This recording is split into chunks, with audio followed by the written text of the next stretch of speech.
This 4-year-old homeless girl was in a millionaire's office when she noticed something that immediately shocked her: a hidden camera, recording everything that happened in that room. But the worst of all was what they would discover next. Comment your name so I can get to know you better, and subscribe to my channel to support me. The biting chill of a Denver morning made Juniper, just 4 years old, clutch her threadbare coat even tighter. Her bare feet slapped against the cold sidewalk as she followed her mother, Willow, sorting through cans and cardboard in a vacant lot downtown. The little girl watched every move her mother made with wide, curious eyes, trying to understand why they had to wake up so early every day to rummage through smelly trash. Willow, at 28, wore the marks of someone who had lost too much too soon on her face. 6 months ago, she worked at a local clothing factory, had a simple but owned apartment, and managed to give her daughter at least 3 meals a day. Now her calloused hands sorted recyclable materials under the rising sun, mentally calculating whether she could scrape together enough money to buy bread and milk for Juniper. The girl, restless like any child her age, began to wander away from her mother, drawn by the sounds and movement of the downtown streets. Willow was too focused on a pile of plastic bottles to notice that her daughter had disappeared among the parked cars. Juniper walked aimlessly, her eyes sparkling as she saw the colorful store windows, so different from the gray world she lived in. That's how she ended up pushing open the glass door of an elegant building, attracted by the gleam of the furniture displayed in the entrance. Her dirty little feet left marks on the gleaming floor as she explored the environment, touching everything within reach of her small hands. The office on the second floor had a door ajar, and the natural curiosity of childhood made her climb the carpeted stairs. Harrison Blackwood was reviewing contracts when he heard noises coming from his desk. At 52, the businessman had built an empire of furniture stores that dominated the entire region, known by everyone as a generous man who always helped families in need. When he looked up and saw the little girl messing with his papers, he felt a mix of surprise and curiosity. "What are you doing here, little one?" Harrison asked, but his voice wasn't irritated. Juniper stared at him with her big eyes, unafraid, as if it were natural to be there. The businessman observed the child's torn clothes, unkempt hair, dirty feet, and something tightened in his chest. There was something about the innocence of that girl that touched him in an unexpected way. "Are you hungry?" he continued, opening a drawer where he kept some cookies. Juniper nodded timidly, and Harrison smiled as he watched her devour the sweets as if she hadn't eaten in days. While watching her, he called his secretary asking to locate the child's parents, but allowed her to play in his office. Juniper explored every corner of that luxurious environment, so different from anywhere she had ever been. Her little hands touched the decorative objects, the bound books, the framed photos. That's when she noticed something shining behind a large painting on the wall, a small black object that looked like an interesting toy. Without thinking twice, the girl managed to reach it and put it in her coat pocket. Minutes later, Willow's desperate cries echoed through the building. The mother had realized her daughter's disappearance and ran through the streets searching until someone saw her entering Harrison's office.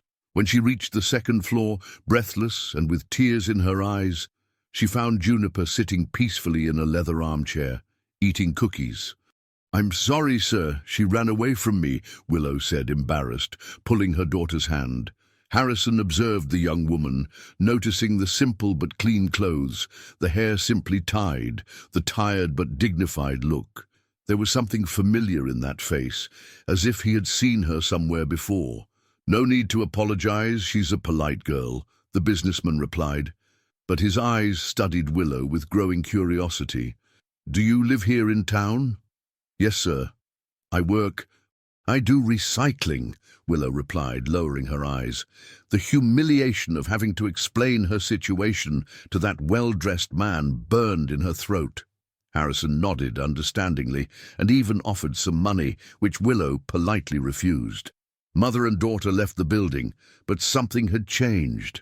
All the way back, Juniper kept talking about the nice man who had given her cookies while playing with the object she had found without her mother noticing. Only at the neighbor's house, Delia, who owned an old television, Willow discovered what her daughter had brought. It was a small digital camera, and when they managed to turn it on, the two women were paralyzed in front of the images that appeared on the screen. The device was full of recordings that showed secret meetings, whispered conversations, and documents that revealed secrets that could change everything. The images flickered on the small screen of the old television, but were clear enough for Willow and Delia to understand the gravity of what they were seeing. The first recording showed Harrison sitting at his desk, talking to a man in a suit that Willow recognized as Mayor Theodore Hayes. Their voices were low but audible. "The Santa Rita estates are marked for condemnation next month," said the mayor, pushing some papers across the table. "The new avenue will pass right through there. If we can buy the properties before the official announcement, the profit will be extraordinary." Harrison nodded, making notes in a notebook. "How many families live there?" 17 houses. Most are simple people without much education, offer low values, say it's because of problems in the soil. Anything. They'll accept." Willow felt her blood run cold. Santa Rita Estates was 2 blocks from where she had lost her own apartment in a very similar situation. She had sold it for a negligible price after an investor appeared, saying that the area would be devalued due to infrastructure problems. 3 months later, she learned that a large department store would be built exactly on that site. "Good heavens," whispered Delia, a 67-year-old woman who raised 2 orphaned grandchildren alone. "They plan all this beforehand, Willow. That's why people lose their homes for next to nothing." The second recording was even more disturbing. It showed Harrison meeting with other men that Willow didn't recognize, discussing the strategic acquisition of properties in different neighborhoods of the city. One of them mentioned the clothing factory where Willow had worked. "Is Mountain Wear really going bankrupt, or are you helping the process?" asked a voice that seemed to come from outside the camera. "Edgar has his methods," Harrison replied, laughing softly. "Some companies need a little push to make the right decisions. The land is worth 3 times more than the whole business." Willow gripped the arm of the chair. Edgar Shaw was a name she knew. He had appeared at the factory a few times in the months before the closure, always in private meetings with the owner. Now everything was beginning to make sense. The bankruptcy had not been natural, but provoked. "How many jobs lost?" continued the voice. 143, replied Harrison, without showing any emotion. "But it's temporary. When we build the shopping center, we'll generate at least 300 new jobs." Willow's hands trembled as she watched those revelations. Her life had collapsed not by chance or circumstances of fate, but by a cold and calculated decision of men who saw people as numbers on a spreadsheet. Anger grew in her chest, mixed with a feeling of helplessness that suffocated her. The third recording showed a larger meeting with at least 8 people around Harrison's table. Among them, Willow recognized the city's Secretary of Public Works, 2 councilmen, and the director of the local bank. They were discussing a list of priority properties for acquisition in the next 6 months. "The Olive family is still resisting the sale," said the Secretary of Public Works. "The old man insists that the house was inherited from his father." "Cut off the water and electricity for a few days," suggested one of the councilmen. "Claim technical problems, then come up with a generous proposal. It always works." Harrison made notes calmly. "And the widow of Rose Lane, Doris Peterson, she has 2 grandchildren to raise. She's 3 months behind on the rent. If we offer an amount that covers the debts, she'll accept right away." Delia sobbed quietly.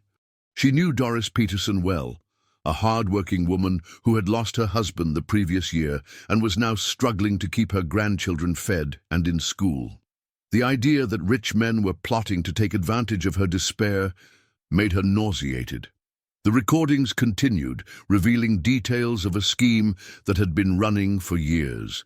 Harrison and his associates had inside information about all the city's urban development projects. They knew exactly where new streets would be built, where sanitation services would arrive, where new public facilities would be installed. With this information, they bought properties for low values and resold them with astronomical profits. "We need to be more careful with the records," said Edgar Shaw in a more recent recording. "They're asking too many questions at City Hall about changes in the master plan." "Theodore is taking care of it," Harrison replied. "He knows what's at stake for all of us. And if someone finds out, if information leaks, who's going to find out?" Harrison laughed contemptuously. "We're talking about simple people, without education, without resources. They don't even know they have rights." Those words hit Willow like a slap in the face. For all these months, she had blamed herself for the situation she was in, thinking she had failed as a mother and as a woman. Now she discovered that she was the victim of a system designed specifically to exploit people like her. Delia turned off the television when the recordings ended.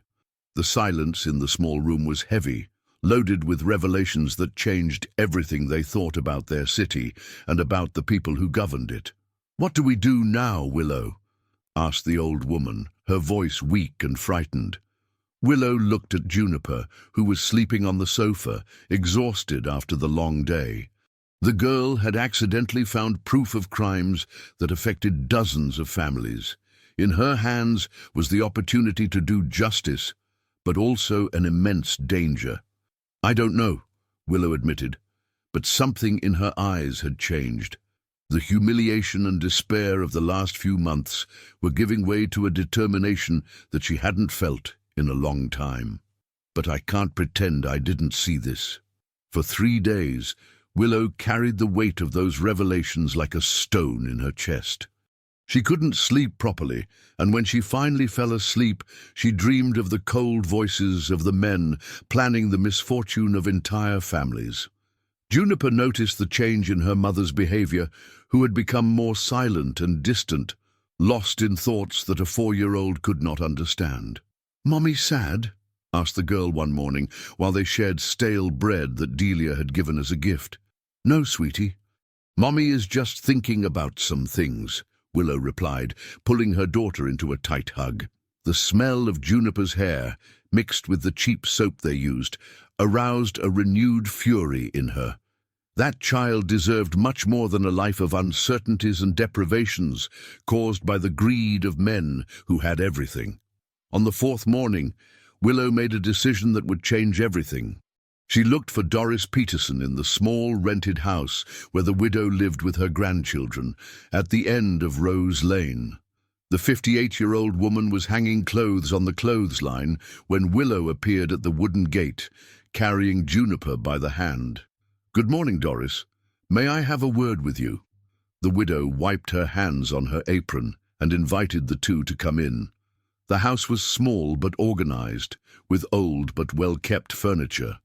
In the living room, 2 children were doing homework at a formica table, Michael, 8, and Anna Claire, 6, orphans that Doris had been raising since the loss of their parents in a car accident.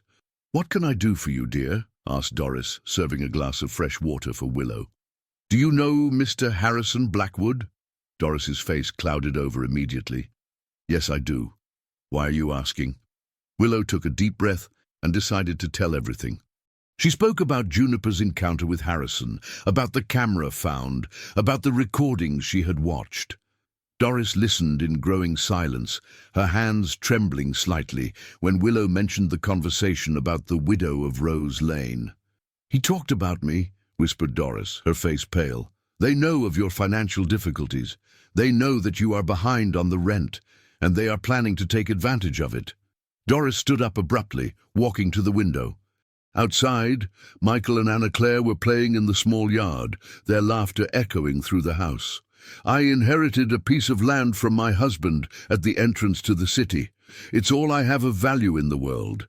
A man came here last week saying he wanted to buy it for a fair price." "Was it Harrison?" No, it was another one. Said he represented an investor, offered an amount that would pay off all my debts and still have some left over. Doris turned, tears in her eyes. I was almost accepting, Willow. I almost fell into their trap. The two women were silent for a few minutes, processing the enormity of the situation. Finally, Doris spoke again. What can we do? They are powerful men with money and influence. We are just two poor women. We are not just two, Willow replied with determination. In the recordings, they mentioned dozens of families. If we can find other victims, if we unite, do you have the courage to face them? Willow looked at Juniper, who was playing on the floor with Anna Claire, drawing flowers on a scrap of paper. For her, I have the courage to face anyone. During the following weeks, the two women began a discreet investigation. Doris knew many people in the city and knew the stories of families who had lost their properties in suspicious circumstances.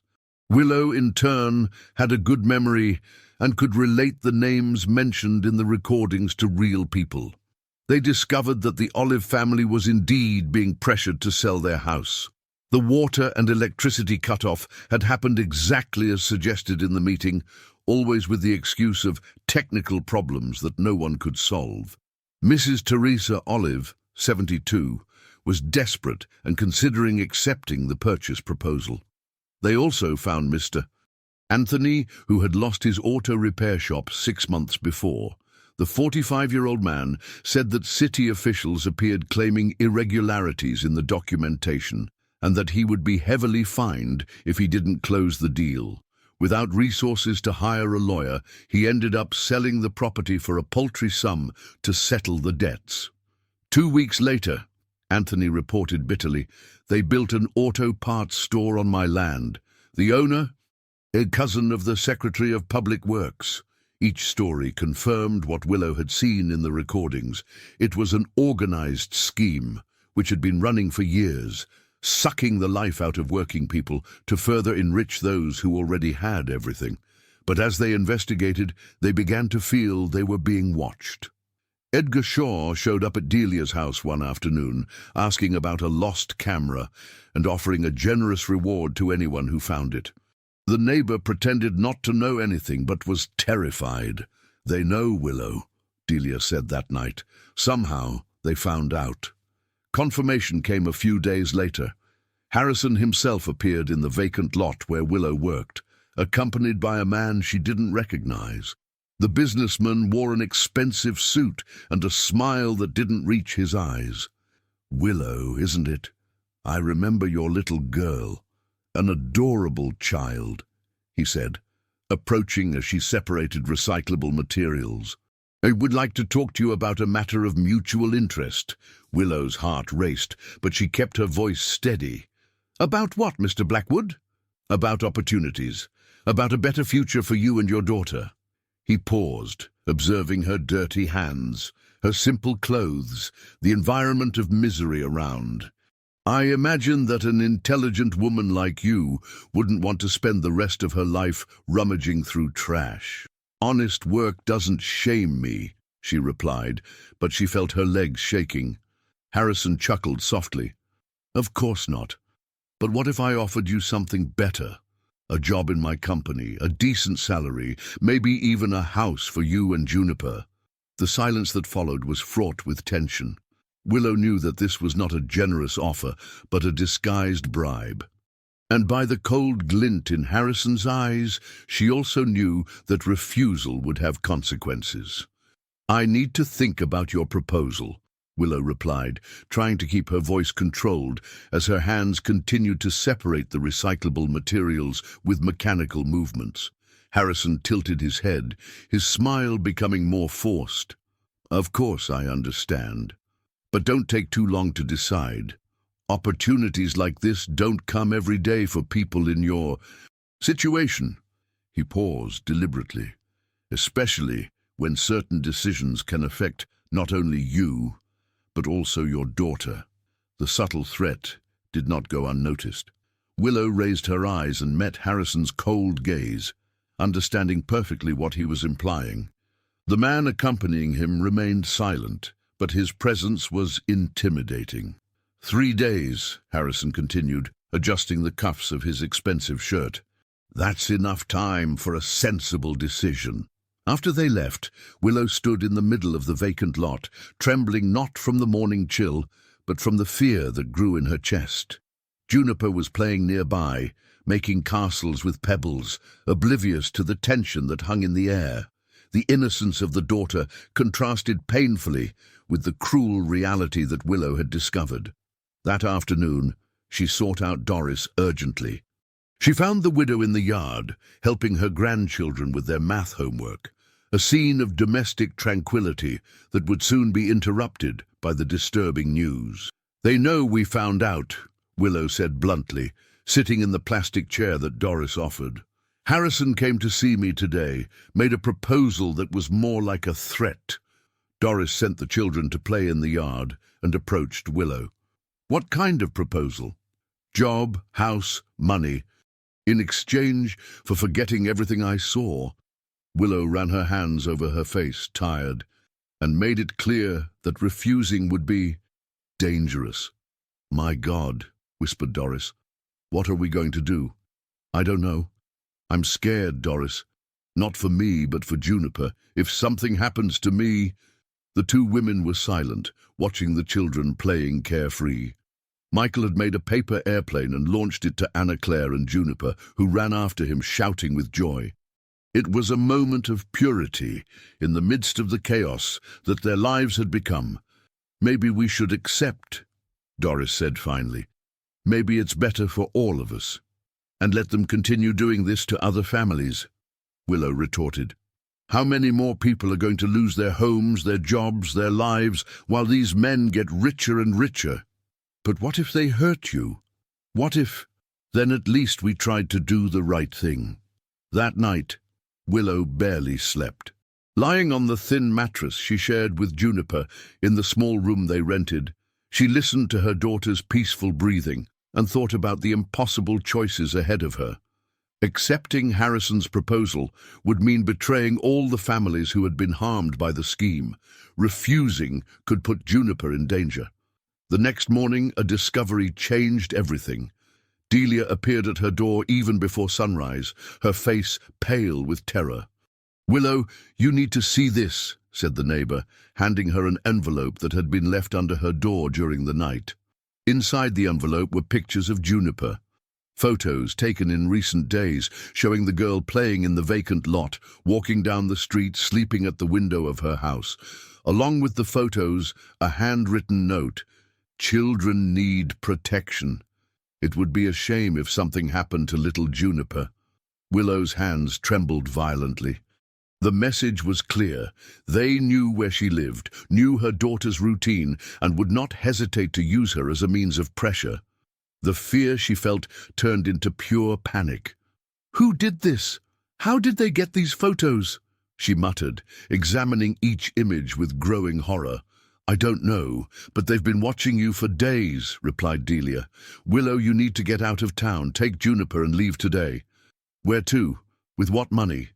"I have nothing." "Do you have relatives in other cities?" Willow shook her head. Her parents had died when she was young. She had no siblings, and the few relatives who remained also lived in poverty. She was alone in the world, with a 4-year-old daughter and powerful enemies who would not hesitate to hurt her to protect their interests. At that moment, Juniper woke up and came staggering to them, rubbing her eyes with her little hands. "Mummy, why are you talking so low?" Willow quickly hid the photos, hugging her daughter tightly. "It's nothing, honey. Want to have some coffee?" But during the improvised breakfast, Willow noticed something disturbing. Juniper was quieter than usual, playing distractedly with the piece of bread, constantly looking out the window as if she were expecting something. "Juniper, did anything happen yesterday? Did a strange person talk to you?" The girl hesitated before answering. "The nice man came to see me." Willow's blood ran cold. "What nice man?" "The one from the office, the one who gave me cookies. He was on the street yesterday when I was playing. Said he wanted to talk to Mommy." "What else did he say?" that Mommy was making difficult decisions and that he wanted to help. Juniper raised her big, innocent eyes. "He's nice, Mommy. Why are you scared?" Willow felt nauseous. Harrison had approached her daughter directly, using the child's innocence to send his message. It was a violation that went beyond any imaginable line. "Delia, can you stay with Juniper today?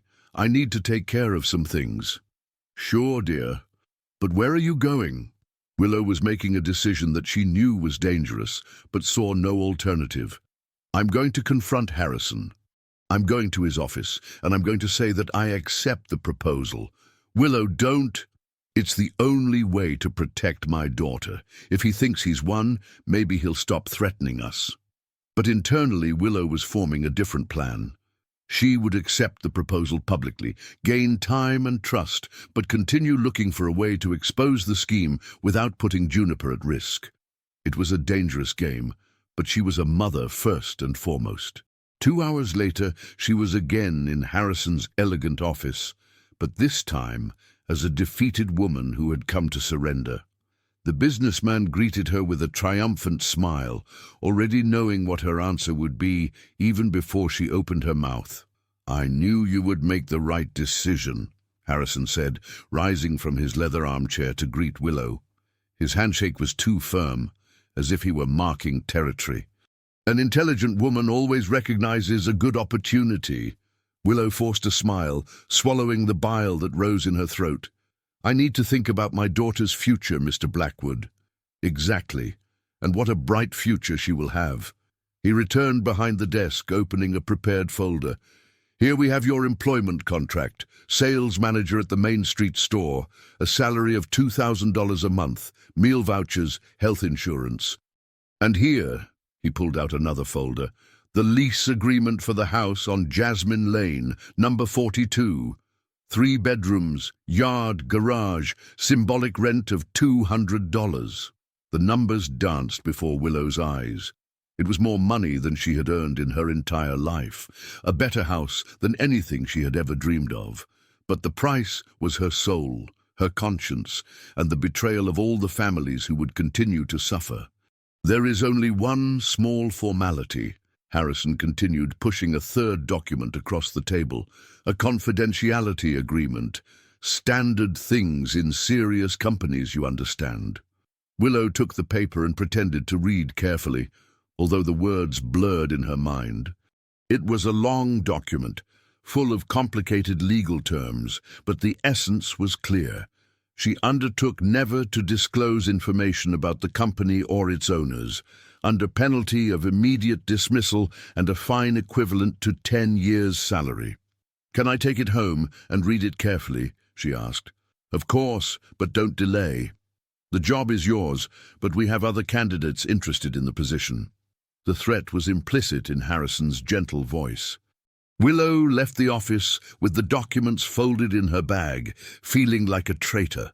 On the street, the normal movement of the small town continued, people coming and going without knowing that their lives could be being decided in closed rooms by men who saw them only as numbers. When she arrived at Delia's house, she found Juniper playing peacefully with paper dolls that the neighbor had made.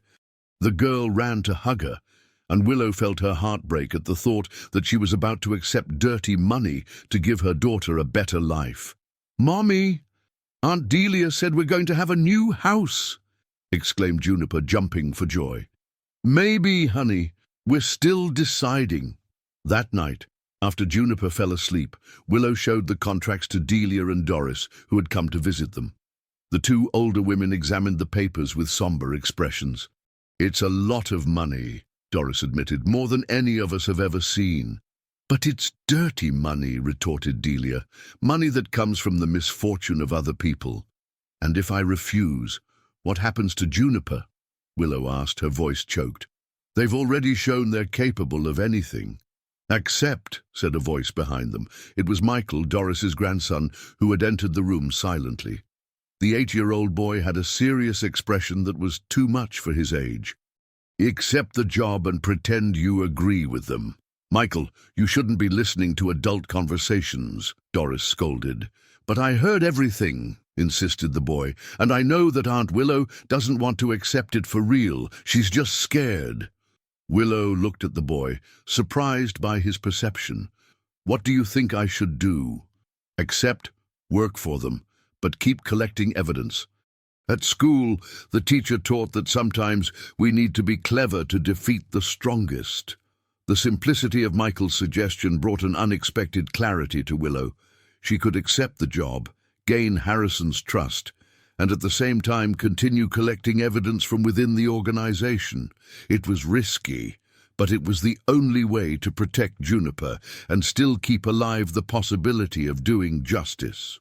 3 days later, Willow was wearing a business suit borrowed from a neighbor, walking nervously to her first day of work at the Main Street furniture store. The previous manager, Mr. Charles, had been transferred to another unit without further explanation, and she would immediately assume all responsibilities. The store was huge, with expensive furniture displayed in environments decorated to perfection. The employees greeted her with professional politeness, but she noticed the curious glances and whispered conversations. Everyone knew that her promotion had been unusual, coming from nowhere, without prior experience in the field. "Willow, welcome to the Blackwood family," said Richard, the general supervisor, a 40-year-old man with a calculated smile. "Mr. Blackwood asked me to personally take care of your integration." During the first few days, Willow devoted herself to learning how the store worked, the sales systems, the suppliers. It was honest work, and she genuinely strived to be a good employee. But her eyes were always watchful, observing, mentally recording everything that seemed strange. It was at the first weekly meeting that she discovered the second layer of the scheme. Richard was showing spreadsheets with numbers that didn't match the activity she had observed in the store. "Our profit this month was 30% above target," he announced to the managers of the other units, present by video conference. But Willow knew that sales had been weak. She had personally recorded each transaction. Where did this extra profit come from? The answer came when, by chance, she found a folder forgotten on Richard's desk. Inside were receipts for fictitious sales, fake invoices, documents that showed an elaborate money laundering scheme through the stores. The dirty money obtained from the fraudulent purchase and sale of land was being cleaned through Harrison's legitimate businesses. The stores served not only as real businesses, but as fronts to transform illegal gains into seemingly honest revenue. That night, in her new house on Jasmine Lane, Willow watched Juniper playing in her first own room, surrounded by new toys that her salary had allowed her to buy. The girl was radiant, adapting quickly to the new life, making friends with the neighboring children. "Mommy, can I paint the wall of my room?" asked Juniper, showing a colorful drawing she had made. "Of course, honey. What color do you want?" "Pink, with yellow flowers." Willow smiled, but inwardly struggled against the guilt that consumed her. Juniper deserved that happiness, deserved to have toys, good school, food on the table. But all this was being paid for with the suffering of other families. 2 weeks later, the situation was complicated when Edgar Shaw appeared at the store during business hours. The man that Willow had seen in the recordings examined the operation with experienced eyes, asking detailed questions about the numbers and procedures. "You're the new manager?" he asked, stopping in front of Willow's desk. "Yes, sir. Willow Santos."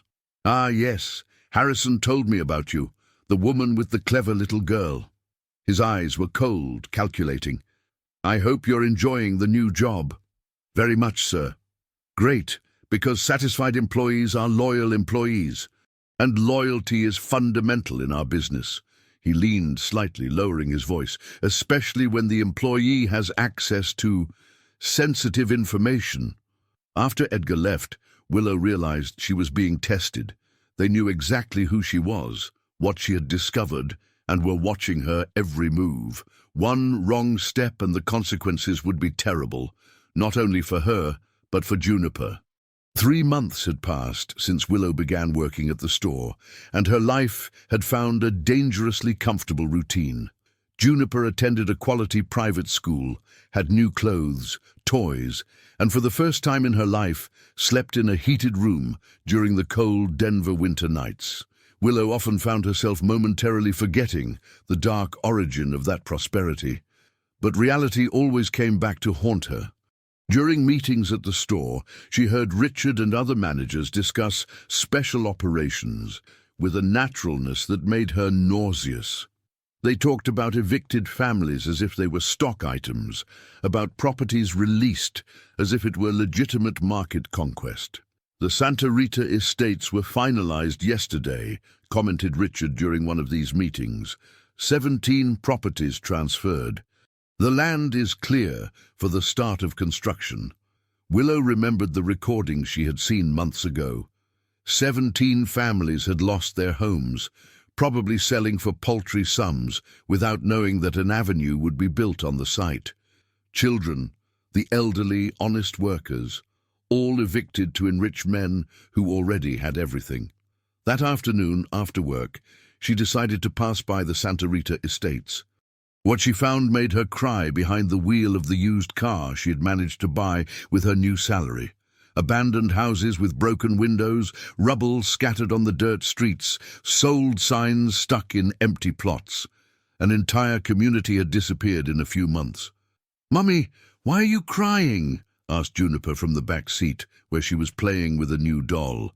"I'm just a little sad, honey. Sometimes adults get sad." "Is it because of work?" "The teacher at school said that work makes people tired." Willow looked in the rearview mirror at her daughter's innocent face. How to explain to a 4-year-old that her mother was living off the money of other people's misfortune? How to justify that her new doll had been paid for with the tears of other children who had lost their homes? "It's nothing, Juniper. Let's go home and bake a cake? Can it be chocolate?" "It can be chocolate." But Willow's forced tranquility was shaken a week later, when she accidentally discovered that she was more than just a simple employee in Harrison's scheme. She was organizing files in the office when she found a folder with her name on it. Inside, there was a detailed report on her life, where she lived before, where she had worked, her financial difficulties, and even information about her habits and routine. The most disturbing thing was the last page of the report, dated a month before Juniper appeared in Harrison's office. The document showed that they already knew about her existence, had already investigated her situation, already planned to approach her. The accidental discovery of the camera by Juniper had not been accidental at all. "My God," she whispered, her hands trembling as she read the details. Harrison had deliberately left the camera in the place where a curious child could find it. He had calculated that Willow would discover the recordings and be outraged. He had predicted her reaction, her attempt to resist, even her eventual capitulation. The report ended with a handwritten note: "Ideal target. History of financial losses due to our operation. Single mother, vulnerable, but with a sense of justice that can be controlled through the daughter. Recruitment approved." Willow felt violated in a way that went far beyond the physical. Her entire life, her emotions, her decisions had all been manipulated by men who saw her as a piece on a chessboard. Even her love for Juniper had been used against her. That night, after putting her daughter to sleep, she called Doris. The widow had also gone through changes in recent months. Pressured by the threats and the desperate financial situation, she had sold the land inherited from her husband for a low value. With the money, she had managed to pay off her debts and move to a smaller house, but still raised her grandchildren with difficulty. "Doris, I need to tell you something terrible," Willow said, recounting her discovery. "You're saying they planned everything from the beginning?" "From before the beginning. They chose me as a target, Doris. They knew I would discover the recordings, knew I would try to resist, knew I would end up accepting to protect Juniper." On the other end of the line, Doris was silent for a long time. Finally, her voice returned, weaker. "And now, what can we do?" "I don't know. I'm trapped, Doris. If I try to leave, they will destroy Juniper and me. If I stay, I am complicit in everything they are doing. And the other families, the ones that are still going to be harmed? The question echoed in Willow's mind throughout the night. In the next room, Juniper slept peacefully, embracing the expensive doll she had won last month. The girl had gained a few pounds since they moved. Her face had a healthy color. Her hair shone with the quality products they could now buy. But in how many homes were other children sleeping hungry because their parents had lost everything to Harrison's scheme? How many families were being destroyed at that very moment to maintain the luxury that Juniper now enjoyed? The answer came sooner than expected. The next morning, on the way to work, Willow passed by the house where she lived before getting the job. The small room she had rented was occupied by a new family, a young woman with 2 small children, clearly in desperate situation. Willow stopped the car and approached. "Excuse me, are you new here?" The woman, who couldn't have been more than 25 years old, raised her tired eyes. "Yes, ma'am, we arrived yesterday." "Where did you live before?" "In the Santa Rita estates. But they had to, how do you say, condemn our house to make a new avenue." Willow's stomach churned. She was looking directly at one of the victims of the scheme, one of the 17 families who had lost everything. The woman's children, 2 boys of approximately 3 and 5 years old, were playing with pieces of wood on the dirt floor. "How much did you sell the house for?" $3,000. The man said it was a good price because the house was going to be torn down anyway. The woman sighed. "With that money, we paid the debts, and there was still some left over for the first rent here, but now I don't know how we're going to eat at the end of the month." Willow took $200 from her wallet and handed it to the woman, who refused initially. "It's for the children. Buy food for them." "I can't accept, ma'am." "Yes, you can. I know your situation." Returning to the car, Willow cried copiously. She had just given dirty money to one of the victims of the very scheme that enriched her. It was a cruel contradiction that perfectly summarized the trap in which she found herself. At work, she tried to concentrate on routine tasks, but her mind was in turmoil. During lunch, she received an unexpected call from Richard. "Willow, you need to come to Mr. Blackwood's office immediately. He wants to talk to you." Her heart pounded. Had they discovered that she had been tampering with the files? Had someone seen her giving money to the family from the Santa Rita estates? With trembling legs, she headed to the building where everything had begun months ago. Harrison's office seemed more intimidating than Willow remembered. The businessman was sitting behind his imposing desk, but he was not alone. Edgar Shaw occupied one of the leather armchairs, and there was a third man she didn't recognize, a thin man with glasses who was taking notes on a tablet. "Willow, sit down, please," Harrison said, indicating the chair in front of the desk. His tone was cordial, but there was something different in his eyes. "I want to introduce you to Dr. Finn Macmillan, our legal counsel." The man with glasses raised his eyes from the tablet and greeted her with a cold nod. Willow felt a chill run down her spine. "We called you here because we have an interesting proposal," Harrison continued. "Your performance at the store has been exceptional. The numbers show significant growth since you took over as manager." Willow knew the numbers were manipulated, but just nodded. "Thank you, Mr. Blackwood. That's why we decided to expand your responsibilities." Edgar leaned forward. "We want you to take over the general coordination of all our commercial units." "It would be a considerable promotion," added the lawyer, his words sounding more like a threat than an opportunity. "With access to more sensitive information, of course." Willow's heart raced. They were pulling her even deeper into the operation, making her even more complicit in the crimes. But what was the alternative? Refusing would be too suspicious. "It's an honor," she managed to say, forcing a smile. "Excellent," replied Harrison, "but there are some formalities. Dr. Macmillan will explain the new contractual terms." The lawyer opened a thick folder and began explaining complex clauses on confidentiality, responsibilities, and penalties. The words blurred in Willow's mind, but she caught the essence. She was being even more tied to the criminal scheme, with severe punishments if she tried to walk away. "There's one last question," said Edgar when the lawyer finished. "We know that you have been in contact with some people from your previous life, people who might have misguided opinions about our business." Willow felt her blood run cold. "What do you mean?" "Doris Peterson, for example. We understand that you have become friends." Harrison flipped through some papers. "A widowed lady raising orphaned grandchildren recently sold a piece of land at the entrance to the city. She's just a neighbor." "Of course," interrupted Edgar, "but neighbors sometimes talk too much, share unnecessary concerns, and that can be problematic." The threat was clear. They knew about the friendship between the two women and were warning that any indiscretion would have consequences. "I understand perfectly," said Willow, struggling to keep her voice steady. "I knew you would understand," smiled Harrison. "After all, you are an intelligent woman, and intelligent mothers always prioritize the safety of their children." When she left the office an hour later, Willow felt as if she was walking on a tightrope over an abyss. Each step took her deeper into the scheme, but trying to go back would mean a fatal fall for her and Juniper.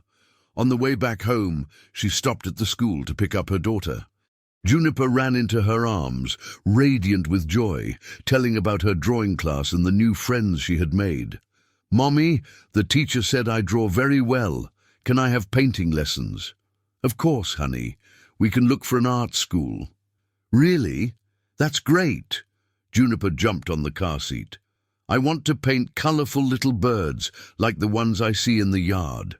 During dinner, Willow watched her daughter eating with appetite the nutritious food that she could now buy. Juniper had grown in recent months, not only physically, but in confidence and joy. She talked about school, about her friends, about her childhood dreams, with the confidence of a child who finally felt safe. How could she destroy all this for a matter of conscience? How to explain to a 4-year-old that they would have to return to the life of privations and uncertainties because Mommy discovered that the money came from criminal sources? That night, after Juniper fell asleep, Willow called Doris. She needed to warn her about the threat, but she also knew that conversation could be their last. "Doris, I need to tell you something important. They know about our friendship." "What do you mean?" "They called me into the office today. They mentioned your name, the land you sold. It was a clear warning." On the other end of the line, Doris sighed heavily. "Then it's better if we stop talking to each other. It's the safest thing for all of us." "Willow, are you sure you're doing the right thing?" The question echoed in Willow's mind throughout the night. Was she doing the right thing? Protecting Juniper was her primary responsibility as a mother, but what about the other children who were suffering because of the scheme, and the families that would still be harmed? The next morning, she began her new duties as general coordinator. She now had access to information from all operations of the organization, and what she discovered left her even more terrified. The scheme was much bigger than she imagined. It was not limited only to Denver. Harrison and his associates operated in at least 5 cities in the region, always with the same method: obtain privileged information about government projects, buy properties for low values using false information, and then resell them with huge profits when the projects became public. The files showed hundreds of families affected over the past 3 years, farmers who sold land for paltry prices without knowing that a highway would be built on the site. Merchants who closed their businesses believing in false information about zoning changes. Entire families who lost homes inherited from generations for believing in lies about real estate devaluation. The most outrageous thing was the coldness of the documents. Each destroyed family was just a number on a spreadsheet. Each tear shed represented only a percentage of profit earned. During a meeting in the second week in her new position, Willow heard Edgar present the priority targets for the next 6 months.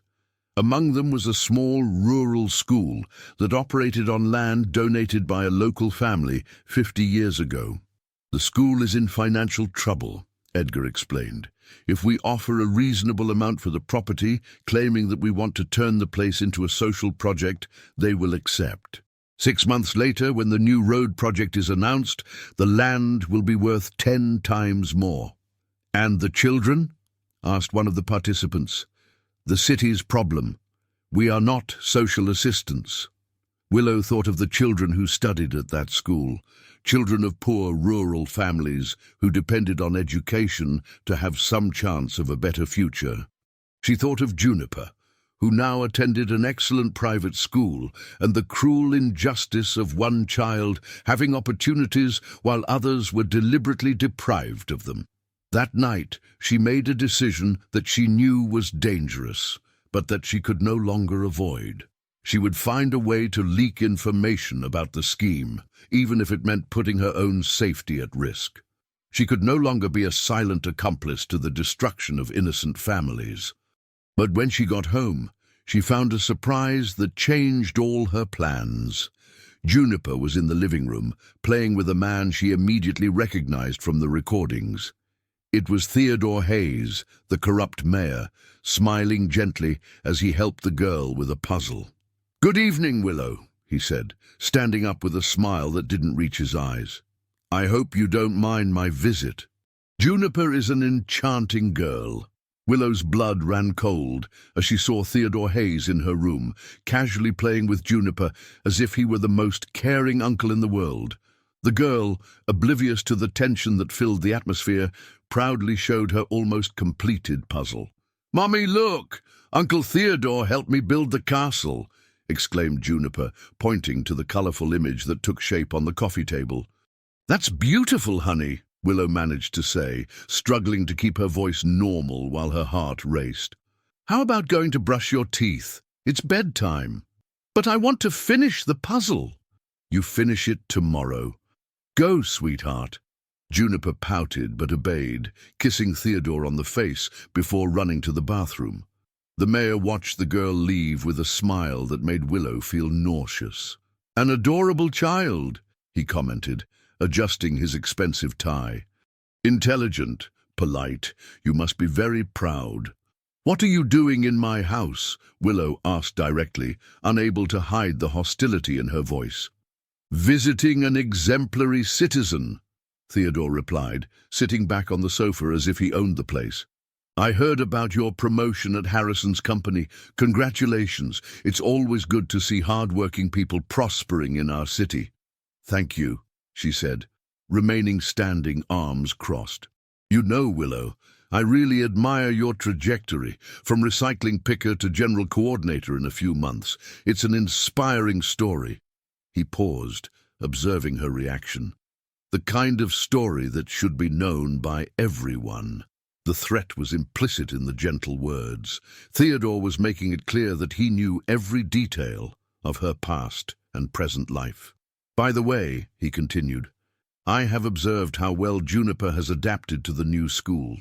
The principal told me that she is one of the most beloved students in the class. It would be a shame if she had to change schools again, don't you think?" "What do you want?" Willow asked, her voice trembling with contained anger. "Just ensure that we continue to be good neighbors," Theodore replied, standing up and smoothing his jacket. "Our city is small. We all know each other. It's important to maintain harmony." He walked to the door, but stopped before leaving. "Oh, I almost forgot. Juniper told me that you are thinking of traveling on vacation. That's good. But remember, our city is a safe place for families who know how to appreciate the opportunities they receive." After he left, Willow locked the door with trembling hands and leaned her back against the wood. The message had been clear. Any attempt to expose the scheme or to leave the city would result in consequences for Juniper. "Mummy, did Uncle Theodore already leave?" asked Juniper, appearing in the hallway in her pajamas. "Yes, honey. He had other commitments. He's very kind. He said I can visit City Hall any day to see where he works." Willow felt her stomach turn. They were using her daughter's innocence against her, creating affective bonds that could be used as tools of control. "How about we read a story before bed?" she suggested, trying to change the subject. "Can it be the one about the princess who turns into a bird?" "It can be." While reading to Juniper, Willow thought about the cruel irony of the story. The princess in the book transformed into a bird to escape from a kingdom where she was a prisoner. But Willow had no wings to fly. She was trapped in a golden cage, surrounded by men who would not hesitate to hurt an innocent child to keep their secrets. 2 weeks later, the situation became even more complex when Willow discovered that her new position gave her access not only to the files of the current operation, but also to the historical records of all the organization's activities. That's how she found a file that changed her perception about everything. The file was labeled Operation Cleanup and contained detailed records of how the organization dealt with problematic elements over the years. People who had discovered the scheme, who had asked too many questions, who represented threats to the operation. The method was always the same. First, they tried to buy silence, offering jobs, money, or other advantages. If that didn't work, they went to direct intimidation, and if intimidation failed, Willow read with growing horror the accounts of people who had simply disappeared from the city, entire families who moved voluntarily during the night, investigators who abandoned cases suddenly, journalists who changed professions without explanation. One name in particular caught her attention: Charlie Finch, described as ex-City Hall employee, asked inconvenient questions about changes in the master plan. The file showed that Charlie had worked in the licensing department for 15 years before requesting a transfer to another city in 2019. Willow remembered Charlie. He was an upright man, father of 3 children, known for his honesty. He had disappeared from the city overnight, leaving behind a house, friends, and a solid career. At the time, people commented that he had suddenly gone crazy. But now, Willow knew the truth. The file on Charlie ended with a handwritten note: "Problem solved, family relocated to Oklahoma. Monitoring required for 24 months. That discovery made her understand that she was not dealing only with financial corruption, but with a criminal organization capable of destroying human lives with the coldness of a company eliminating competitors. The next night, Willow made a desperate decision. She took a small camera that she had bought discreetly and began to photograph the most compromising documents. She worked late into the night in the office, taking advantage of the fact that she was the general coordinator and had unrestricted access to the archives. It was a huge risk. If she were discovered, there was no doubt about what would happen to her and Juniper, but she could no longer live with the weight on her conscience, knowing that her silence allowed other families to be destroyed. For a week, she systematically collected evidence. She photographed fraudulent contracts, records of illegal payments, correspondence between Harrison and corrupt public officials. Each document was irrefutable proof of crimes that affected hundreds of people. But on Friday of that week, when she arrived at the office, she found Edgar Shaw waiting for her with a somber expression. "Good morning, Willow. We need to talk." She felt her heart stop. "Good morning, Mr. Shaw. About what?" "About loyalty. About trust." He approached, his cold eyes fixed on her. "And about people who make serious mistakes." Edgar led her to a meeting room where Harrison was waiting. On the table there were photographs scattered, images of her in the office during the night, messing with files, using the camera. "Explain this," said Harrison, his voice icy. Willow knew she had been caught. There was no way to deny. There was no way to lie.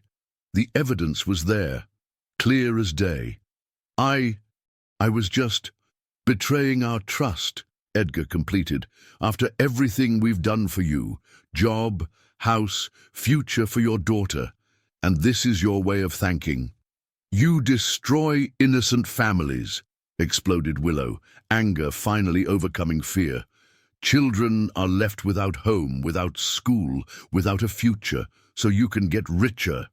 We do business, Harrison replied coldly, and you benefited from those businesses. Your daughter eats well, studies at a good school, has beautiful clothes. All this comes from the same businesses that you now criticize. Dirty money.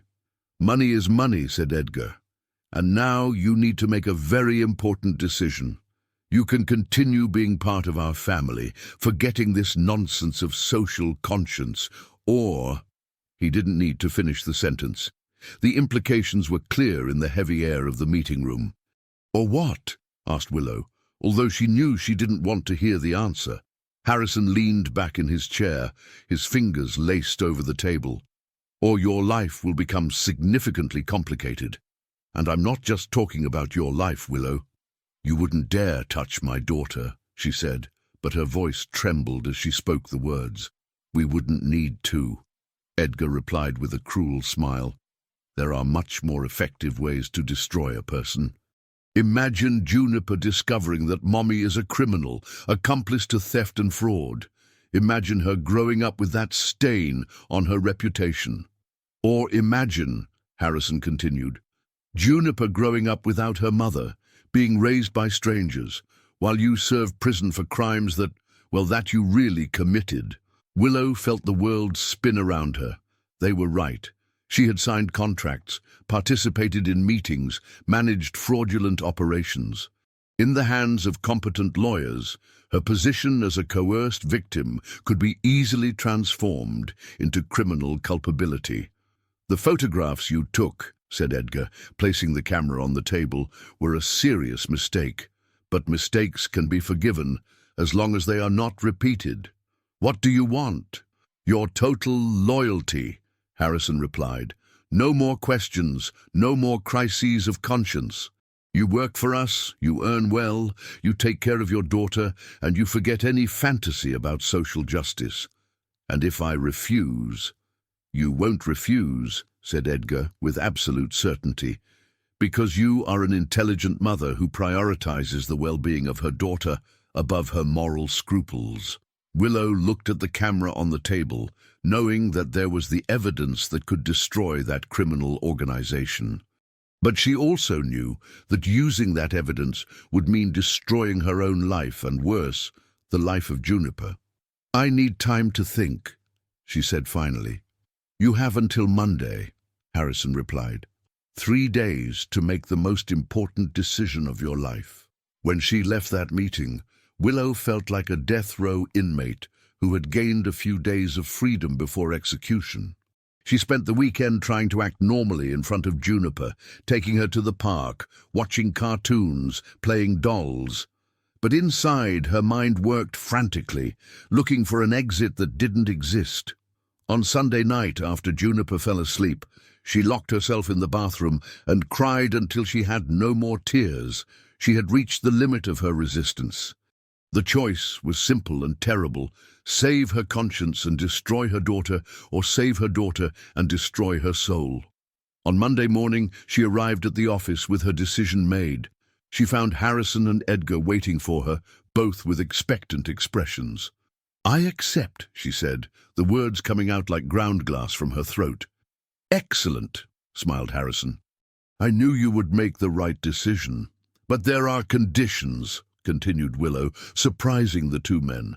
Conditions, repeated Edgar, frowning. I want a written contract guaranteeing that Juniper will never be involved in this. I want an education fund for her, separate from any company activity, and I want guarantees that if something happens to me, she will be taken care of by trusted people. The two men exchanged glances. Finally, Harrison nodded. It can be arranged. But in return, we expect absolute loyalty. Any sign of betrayal? I understand perfectly. During the following months, Willow transformed into a model employee of the criminal organization. She executed her tasks with cold efficiency, participated in meetings without questioning, and helped plan operations that would destroy more families. She had become exactly what she hated most: a silent accomplice to injustice. At home, she maintained a facade of normalcy for Juniper. The girl was flourishing in her new life, making friends at school, learning piano, dreaming of a bright future. At 5 years old, she radiated the confidence of a child who felt loved and safe. "Mommy, when I grow up, can I work with you?" asked Juniper one night while Willow was helping her with a drawing for school. "Why would you like to work with me?" "Because you must do important things. You're always busy, always have important meetings." Willow felt her heart break. In Juniper's innocent mind, her mother was a successful businesswoman, someone to be proud of and imitate. The reality was very different and much darker. "How about you choose your own profession when you grow up?" Willow suggested. "Something you really like to do." "Can I be an artist?" "You can be anything you want, sweetheart." But the apparent stability of the situation was shaken when a new operation was planned. Harrison had decided to expand into the neighboring city, Harmony Falls, and wanted Willow to personally coordinate the initial phase of the project. "It's an opportunity to show your loyalty," he explained during a meeting. "Harmony Falls has enormously profitable potential, but we need someone trustworthy to establish local contacts." "For how long?" 2 weeks initially. You would stay there, meeting the right people, identifying the target properties. And Juniper? She would stay with a nanny. We've already arranged everything. Willow knew she had no choice, but the idea of leaving Juniper alone for 2 weeks terrified her, even more so knowing that the nanny would be chosen by Harrison, probably someone who would report on every move the girl made.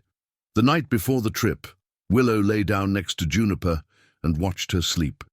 Her daughter's angelic face was relaxed, unaware of the nightmares that haunted her mother's life. Willow made a silent promise. She would find a way to get them both out of that situation, even if it took years. In Harmony Falls, Willow spent 2 weeks repeating the same crimes she had seen committed in her own city. She identified vulnerable families, gathered information about future government projects, made contact with corrupt public officials. It was like watching a terrible movie for the second time, knowing exactly how it would end. But it was there that she had an encounter that would change everything. On the last day of the trip, she accidentally bumped into a woman at the exit of the registry office. The two apologized to each other, but when Willow looked up, she recognized the familiar face. It was Mallory Green, an investigative journalist who had worked at the local newspaper in Denver years ago. Mallory was about the same age as Willow and had left the city abruptly, claiming to have received a better offer in another state. "Willow?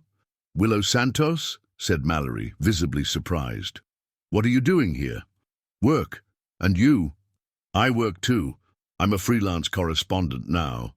The two women looked at each other, and Willow realized that Mallory was lying too.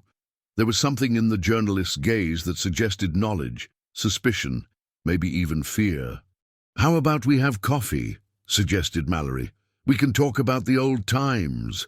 It was an apparently innocent invitation, but Willow felt that there was much more behind the words, and for the first time in months, a spark of hope ignited in her chest. Maybe, just maybe, she wasn't as alone as she thought. The coffee shop was on a busy corner of Harmony Falls, far from the center where Willow had spent the last 2 weeks working for Harrison. Mallory chose a table in the back, away from the windows, and ordered 2 cups of black coffee. Her hands trembled slightly as she stirred the sugar. "You seem nervous," observed Willow, studying the face of her old acquaintance. "I have reasons to be," replied Mallory, lowering her voice. "Just like you, I imagine." The two women stared at each other in silence for a few moments.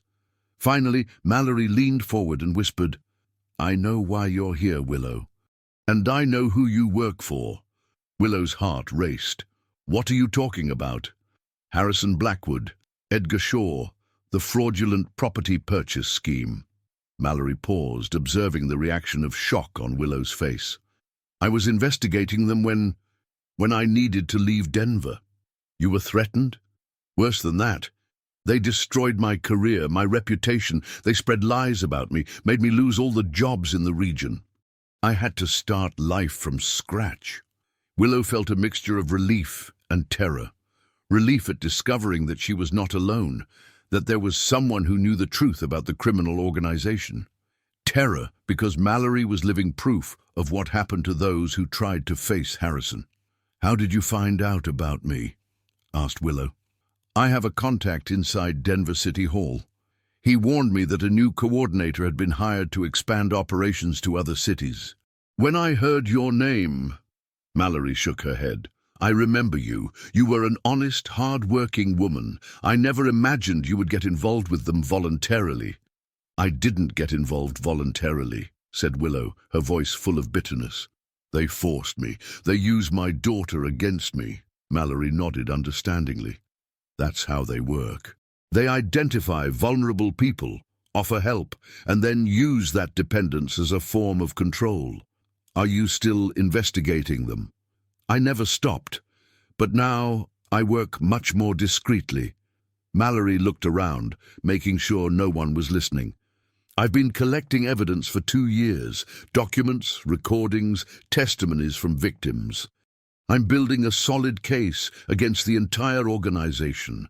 And what do you intend to do with this evidence?"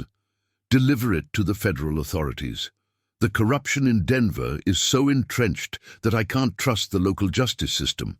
But I need more evidence, especially from someone who has internal access to the operations." Willow immediately understood what Mallory was suggesting. "You want me to help you? You are in a unique position, Willow. You have access to information that no one else can obtain. You can photograph documents, record conversations, collect evidence that would definitively prove the crimes. It's very dangerous. If they find out—" "I know the risks," Mallory interrupted, "but I also know that it's the only way to stop this organization before they destroy more families." Willow thought of all the families she had seen being harmed in recent months. She thought of the rural school that would be closed because of Harrison's greed. She thought of the children who would lose their homes to enrich men who already had everything. "My daughter," she said finally, "if something happens to me, who will take care of her? I have some contacts in child protection agencies. Honest people who could ensure that Juniper is properly cared for, away from Harrison's influence." "You're asking me to risk my daughter's life on a gamble." Mallory held Willow's hands over the table. "I'm asking you to help save dozens of other children who will suffer if we do nothing." The dilemma was terrible. Willow had spent months trying to protect Juniper, accepting to be an accomplice to heinous crimes to keep her daughter safe. Now Mallory was asking her to risk everything in an attempt to do justice. "I need to think," said Willow. "We don't have much time," replied Mallory, handing her a card with a phone number. "They are planning to expand to 3 new cities in the next 6 months. Hundreds of families will be harmed." That night in the hotel in Harmony Falls, Willow couldn't sleep. She called the nanny to find out how Juniper was, and hearing her daughter's cheerful voice telling about her day at school made her cry with longing and guilt. "Mommy, when are you coming back?" asked Juniper on the phone. "Tomorrow, honey. Mommy already misses you so much." "Me too. I made a drawing for you." "What drawing?" "It's a surprise, but it's very pretty with flowers and butterflies." After hanging up, Willow looked at the card that Mallory had given her. A phone number that could change everything, that could free her daughter from the shadow of the criminal organization, but that could also destroy them both if something went wrong. The next morning, she returned to Denver with a decision made. She would help Mallory, but extremely carefully. She would collect evidence slowly, building a solid case without raising suspicion. The reunion with Juniper was moving. The girl ran into her arms at the school gate, excitedly telling about everything that had happened during her mother's absence. The drawing she had made showed 2 figures holding hands, a woman and a child, walking through a field full of colorful flowers. "It's me and you, Mommy," explained Juniper, "walking to a beautiful place." "It's the most beautiful drawing I've ever seen," said Willow, hugging her daughter tightly. Back at work, Willow began her double life. During the day, she performed her normal tasks, attended meetings, planned fraudulent operations. At night, after Juniper fell asleep, she discreetly photographed compromising documents and sent them to Mallory through secure channels. The evidence she collected was devastating. Fake contracts, receipts of bribes, recordings of conversations where Harrison and Edgar coldly discussed the destruction of innocent families. Each document was a piece of the puzzle that would definitively prove the crimes of the organization, but maintaining this secret routine was extremely stressful. Willow lived in constant fear of being discovered, of making some mistake that would denounce her parallel activities. She began to lose weight, to have insomnia, to be startled by any unexpected noise. Juniper noticed the change in her mother's behavior. "Mommy sick?" she asked one night, finding Willow crying silently in the kitchen. "No, honey, Mommy is just a little tired from work." "Does work make you sad?" The daughter's innocent question hit Willow like a spear in the heart. How to explain to a 5-year-old that her mother's job consisted of helping bad men steal from other families? "Sometimes work is difficult," she said. "But Mommy does everything so that you have a good life." "I don't need a good life if it makes you sad," replied Juniper with the peculiar wisdom of children. "I'd rather you be happy." That night, Willow made a decision that would change everything. She called Mallory using a public phone. "I need to speed up the process," she said. "I can't live like this anymore." "Are you sure?" "It's risky to act hastily." "I'm sure." "How much evidence do you need?" "1 more month collecting evidence, and I'll be ready to deliver everything to the federal authorities." "1 month," repeated Willow. "I can handle 1 more month." But she didn't know that Harrison had already begun to suspect her loyalty, and that the next 30 days would be the most dangerous of her life. Harrison's suspicion began with small details that, in isolation, meant nothing, but together formed a disturbing pattern. Willow arrived earlier at the office and left later, claiming to be organizing files. She asked questions about old operations, showing interest in documents that were not directly related to her current responsibilities. It was Richard, the supervisor who had been transferred from the main store, who first drew Harrison's attention to these changes. During a casual conversation, he mentioned that Willow had requested access to the company's historical files. She said she needed to better understand how past operations worked to optimize current ones, reported Richard, but it seemed like too much interest in things that weren't her business. Harrison decided to investigate discreetly. He installed additional security cameras in the office, specifically aimed at the area where the most sensitive files were located. He also began to follow Willow's activities more closely, observing her schedules, her movements, her interactions with other employees. Meanwhile, Willow continued collecting evidence, unaware that she was being watched. She had developed a careful routine. She arrived early, performed her normal tasks during the day, and only accessed confidential files during lunch or at the end of the day, when there were fewer people in the office. Mallory had taught her basic espionage techniques, how to photograph documents quickly, how to memorize important information, how to use simple codes for secure communication. Little by little, they were building a devastating dossier against the criminal organization. But the pressure was beginning to deeply affect Willow's mental health. At home, she tried to maintain normalcy for Juniper, but the girl realized that something was wrong. "Mommy, why don't you sleep anymore?" asked Juniper one morning, finding her mother making coffee at 5 in the morning. "Mommy sleeps, honey." "But I heard you walking around the house during the night." Willow knelt down to be at her daughter's height. "Sometimes adults have worries that don't let them sleep well, but it's nothing you need to worry about." "Are they worries about work?" "They are worries about how to do the right thing." Juniper hugged her tightly. "You always do the right thing, Mommy. You are the best person I know." The daughter's innocent words almost made Willow collapse right there. How could Juniper think she was good when she had spent months being complicit in terrible crimes? 3 days later, the situation complicated drastically. Willow was photographing contracts in the archive when she heard footsteps in the hallway. Quickly, she put away the camera and pretended to be organizing documents, but she didn't have time to close the confidential file she was consulting. Edgar entered the room and found her in front of the open cabinet, with papers scattered on the table.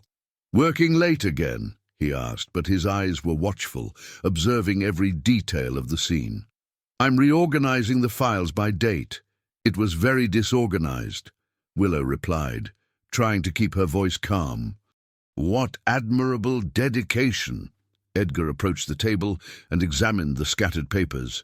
"These are very old contracts. Are you sure they need to be reorganized?" "I thought it would be helpful to have everything in chronological order." "Sure." He picked up one of the contracts and examined it. "This one is from 2018. Very successful operation. Do you remember the details?" It was a trap question. If she showed detailed knowledge about old operations, she would confirm his suspicions.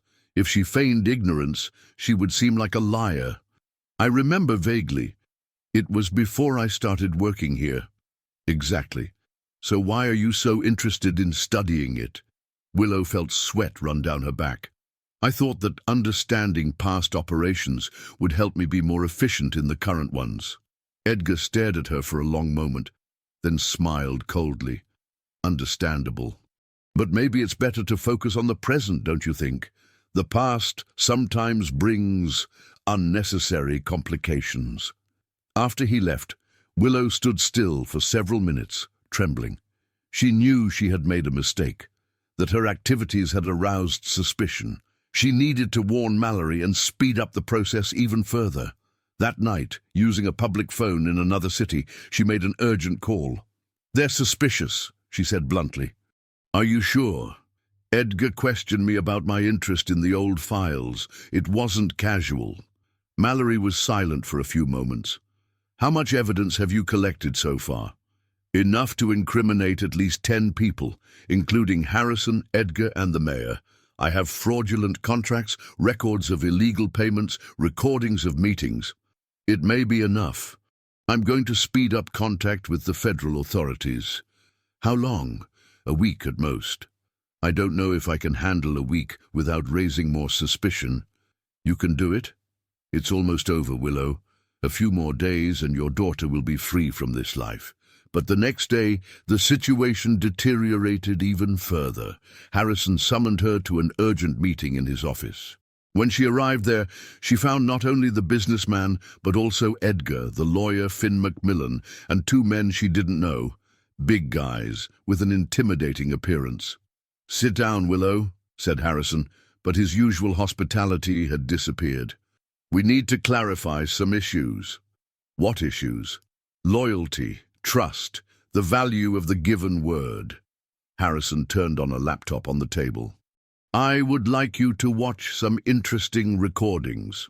The screen showed images from the security cameras. Willow messing with the files, photographing documents, acting clearly suspicious. Her stomach churned as she realized she had been filmed for weeks. "Can you explain this?" asked Edgar.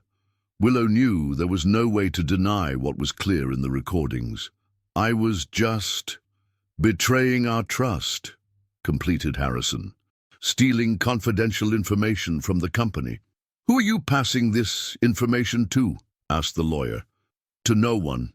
I just wanted to better understand how—" "Liar," interrupted Edgar. "We know you had contact with Mallory Green in Harmony Falls. We know you met at a coffee shop, away from prying eyes." Willow's blood ran cold. If they knew about Mallory, the journalist was also in danger. "I don't know what you're talking about." One of the unknown men approached. "Ma'am, maybe it's better to cooperate. We have ways of getting information, but it would be more comfortable if you spoke voluntarily." "Where is the evidence you collected?" asked Harrison. "Where are the photographs hidden?" Willow remained silent, knowing that any word could compromise not only Mallory, but also the evidence that could destroy that criminal organization. Very well, said Edgar, standing up. If you prefer to do this the hard way, he gestured to the two unknown men. Take her home, search everything, computers, cameras, documents, telephones, and bring the girl too. No, shouted Willow, standing up desperately. Leave my daughter out of this. Your daughter has always been involved, Harrison replied coldly. It was because of her that you agreed to work for us. And it's because of her that you're going to tell us everything we know. It was the nightmare that Willow had always feared. Finally, after months of trying to protect Juniper, the girl would be dragged into the center of that war between crime and justice. Please, Willow pleaded, tears running down her face. Do whatever you want with me, but don't involve my daughter. She is just an innocent child. Innocence is a luxury you lost when you decided to betray us, Edgar replied coldly. Now your daughter is our guarantee that you will cooperate. The two men headed for the door, but Harrison stopped them with a gesture. Wait, maybe Mrs. Willow would like to reconsider her position before we make things unpleasant. Willow looked around the room, desperately calculating her options. There was no escape. She was surrounded by men willing to use a 5-year-old child as an instrument of blackmail. What do you want to know? Everything, said Harrison, turning on a recorder on the table. Who are your contacts? Where is the evidence? What information did you pass on? Who else is involved in the investigation? And if I tell you everything, then maybe your daughter can continue having a normal childhood, replied Edgar. Otherwise, the threat hung in the heavy air of the meeting room. Willow closed her eyes, thinking of Juniper at school at that very moment, playing carefree with her classmates, unaware that her life was being negotiated in a dark room. Mallory Green, she said finally, her voice barely a whisper. She is an investigative journalist. She has been collecting evidence against you for 2 years. Where is she now? I don't know. She moves constantly, never stays in the same place for long. How do you communicate? Public telephones, simple codes, pre-arranged meeting points. Harrison made notes while Edgar conducted the interrogation. What evidence did you collect for her? Photographs of contracts, records of payments, correspondence between you and public officials. Where are these photographs? Willow hesitated. It was her last card in her sleeve, the only thing that could still protect Juniper.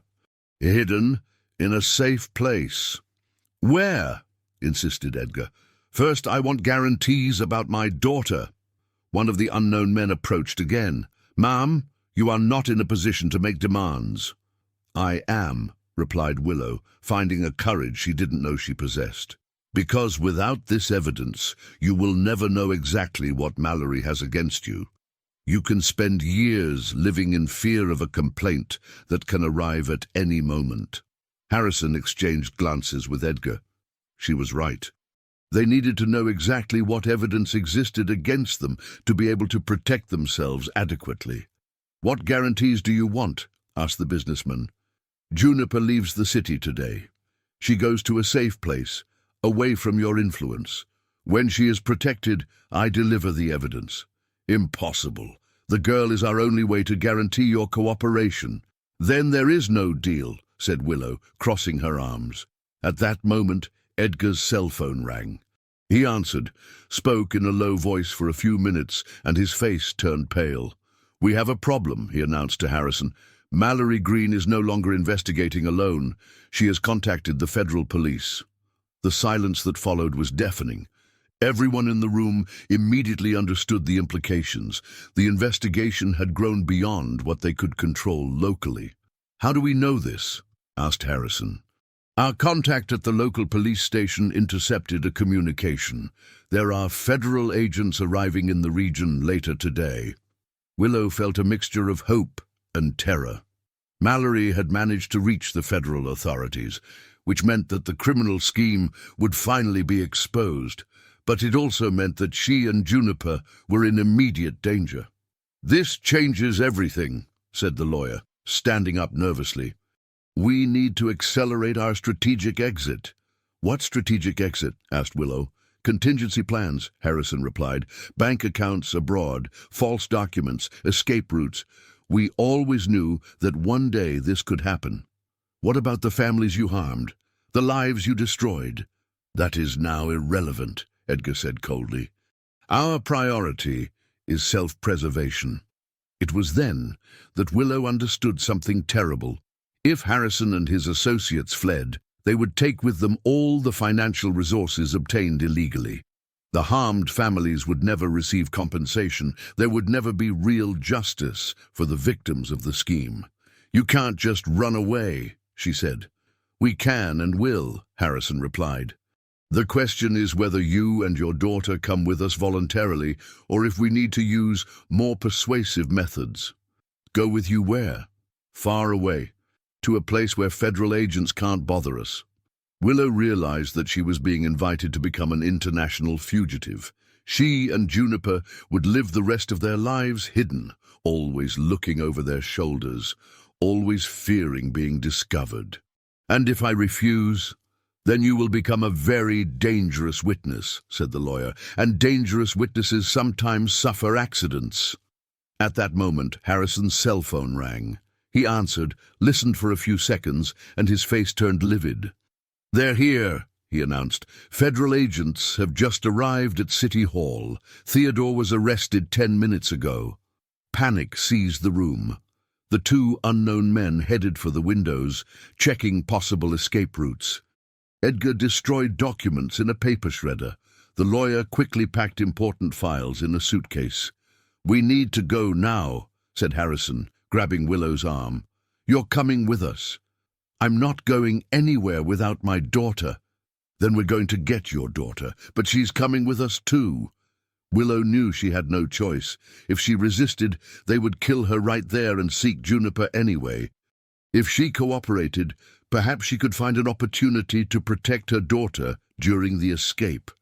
Okay, she said, but first I need to get some things at home. No homes, replied Edgar. We're going straight to school to pick up the girl, and then we're leaving town. It was then that Willow made the bravest decision of her life. While walking towards the cars, she discreetly activated the recorder on her cell phone. If she was going to be forced to flee with criminals, at least she would leave evidence of what was happening. Where are we going? She asked, loud enough for the cell phone to capture. Denver International Airport first, Harrison replied without thinking. Then Paraguay. We have contacts there who can help us disappear. What about the money, the organization's resources? They have already been transferred to secure accounts, said Edgar. $15 million, product of 3 years of successful operations. Willow listened to everything while pretending to sleep, her cell phone hidden between the folds of her clothes, recording every word. She knew that this evidence could be crucial for the authorities to track down the stolen resources. And the people from the operation, Harrison continued. The pawns will be sacrificed. Theodore, the Secretary of Public Works, the councilman, all will stay to face justice alone, said Edgar coldly. The 3 of us and the women disappear. In 6 months, we'll be operating in another country. What women? Asked Willow, pretending to just wake up. You and your daughter, obviously, replied the lawyer. They are our guarantees that there will be no future betrayal. Guarantees? While you are with us, we know that you will not try to hand us over to the authorities, explained Harrison. It's a measure of mutual security. Juniper stirred in her mother's lap, beginning to wake up. Willow hugged her better, whispering affectionate words to make her go back to sleep. Where exactly are we going in Paraguay? Asked Willow. Ciudad del Este initially, replied Edgar. We have contacts there who facilitate the entry of people who need discretion. Afterwards, maybe Argentina or Uruguay, depending on the situation. And what will we do there? How will we live? Start over from scratch, said Harrison. With $15 million, it's possible to set up a new operation anywhere in South America. You intend to continue robbing innocent families. We intend to continue doing profitable business, corrected Edgar. Morality is a luxury we can't afford. During the trip, Willow managed to discreetly send a text message with her location to the number that Mallory had given her for emergencies. She didn't know if the message would arrive in time to make a difference, but it was her only hope. When they arrived at Denver International Airport, the situation became complicated. There was an unusual movement of security guards, and Harrison immediately noticed that something was wrong. "Too much police for a normal day," he observed, stopping the car at a safe distance from the terminal. "They may be waiting for us," said the lawyer nervously. "Impossible. No one knew about our escape plans." But Edgar was on his cell phone, talking urgently with someone. When he hung up, his expression was somber. "We have a problem. The airport is being monitored. There are federal agents on the main international flights." How did they know? Someone leaked information about our escape routes. Everyone in the car turned to Willow, who felt her blood run cold. Had they discovered that she was recording their conversations? "It wasn't me," she said, trying to keep her voice steady. "It doesn't matter," said Harrison, backing up the car. "We need to find an alternative route." "What alternative?" "Land border. We can drive to the border with Paraguay and cross through less guarded points." "That's an 8-hour drive," observed the lawyer. "Then we start now." During the long night trip towards the border, Juniper woke up several times, confused and scared. Willow did her best to reassure her, making up stories about the special adventure they were living, but the girl realized that something was fundamentally wrong. "Mommy, when are we going home?" she asked during one of the stops to refuel.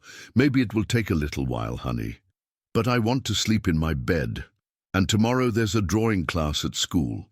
Willow felt tears burn her eyes. Juniper didn't know that she might never see her bed, her school, her friends again. All the stability they had built in recent months was being destroyed by men who saw people as disposable pieces in a game of power. It was during this stop that Willow noticed suspicious movement around the gas station. Dark cars parked strategically, men watching discreetly. Her heart raced as she realized they might be being followed. "I think we have company," she murmured to Harrison when he returned from paying for the fuel. "Where?" "Black car at the entrance of the station, another at the exit of the city." Harrison observed discreetly and confirmed her suspicions. "Federal agents. They're tracking us." "How?" "It doesn't matter how. The important thing is that we are in a race against time." Edgar was visibly nervous. "If they surround us, we're finished. The evidence we have is enough to condemn us to decades in prison." "We're not going to get caught," said Harrison with forced determination. "We know this region better than them.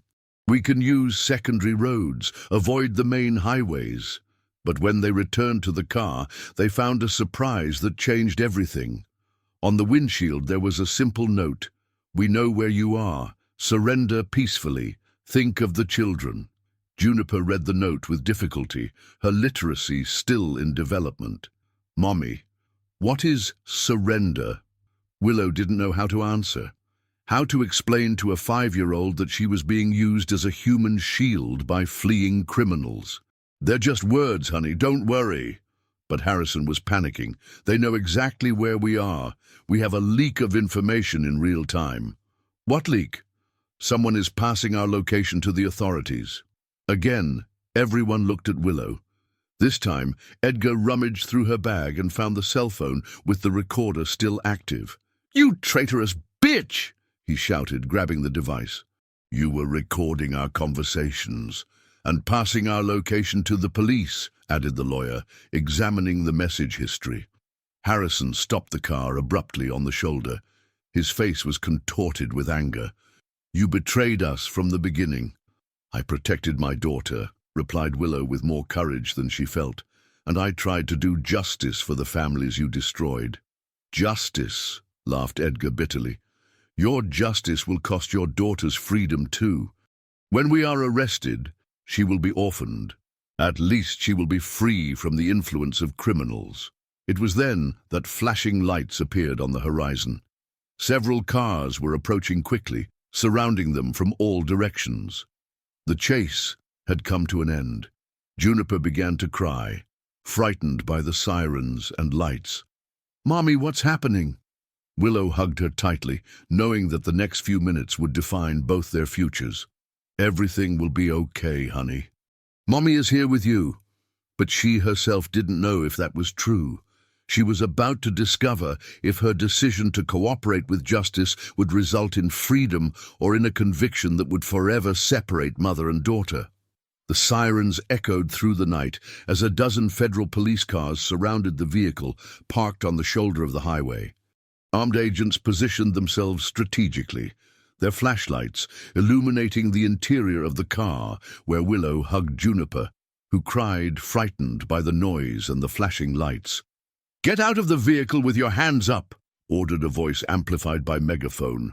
Harrison and Edgar exchanged desperate glances. They knew it was the end of the line, that there was nowhere else to run. The lawyer Finn was visibly panicked, sweating profusely despite the cold of dawn. "It's better to surrender," murmured Harrison. "Resisting will only worsen our situation." "And the woman?"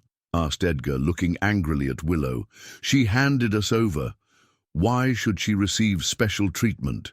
"Because she has a daughter," replied Harrison, demonstrating a spark of humanity amid despair. One by one they got out of the car, with their hands raised. Willow got out last, carrying Juniper in her arms, the girl hiding her face in her mother's neck to escape the blinding lights and the frightening movement around. "Mommy, why are there so many people with guns?" whispered Juniper, her voice choked by crying. "They are police officers, honey, people who protect other people." "Are they going to protect us?" "Yes, honey, they're going to protect us." Among the federal agents, Willow recognized Mallory Green, who approached quickly with a bulletproof vest over her civilian clothes. "Willow, are you okay?"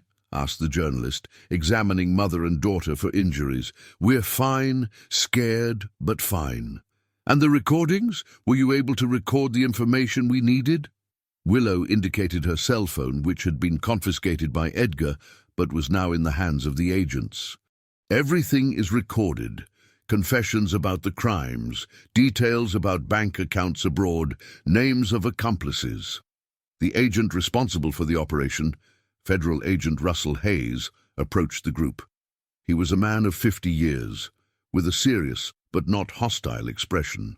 "Mrs. Willow Santos," he asked. "Yes, sir. I need you to come with us to testify. Your information is crucial to closing this case. And my daughter. She will be properly cared for. We have social workers specializing in situations like this." Juniper clung even tighter to Willow's neck. "Mummy, I don't want to stay with strangers." "You won't stay, honey. Mummy will stay close to you all the time." During the trip back to Denver, Willow stayed in a separate car from the other criminals, accompanied by Mallory and a social worker.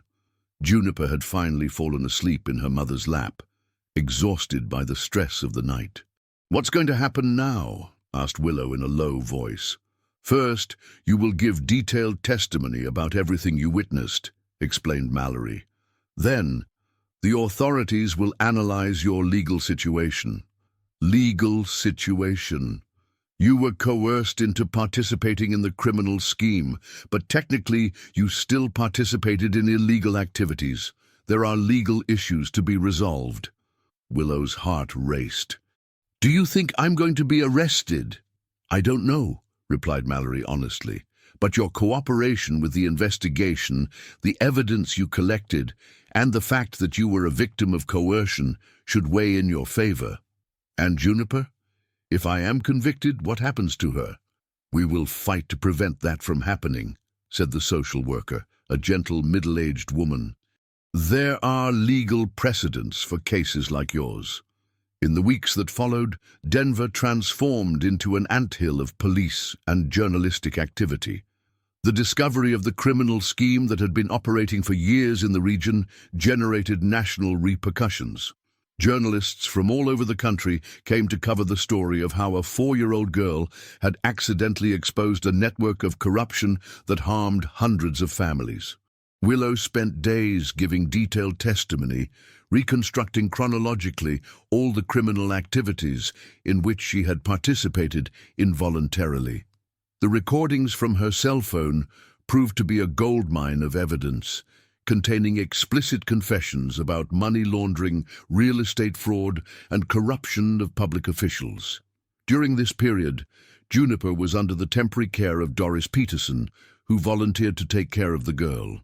The widow had become a kind of symbol of the victims of the scheme, and her story of resistance inspired other harmed families to seek justice. "Aunt Doris is very good to me," Juniper told her mother during a supervised visit. "She teaches me how to make cookies and tells stories before bed." "That's good, honey. Are you being obedient?" "Yes, I am. But when are you coming home?" It was the question that Willow feared most.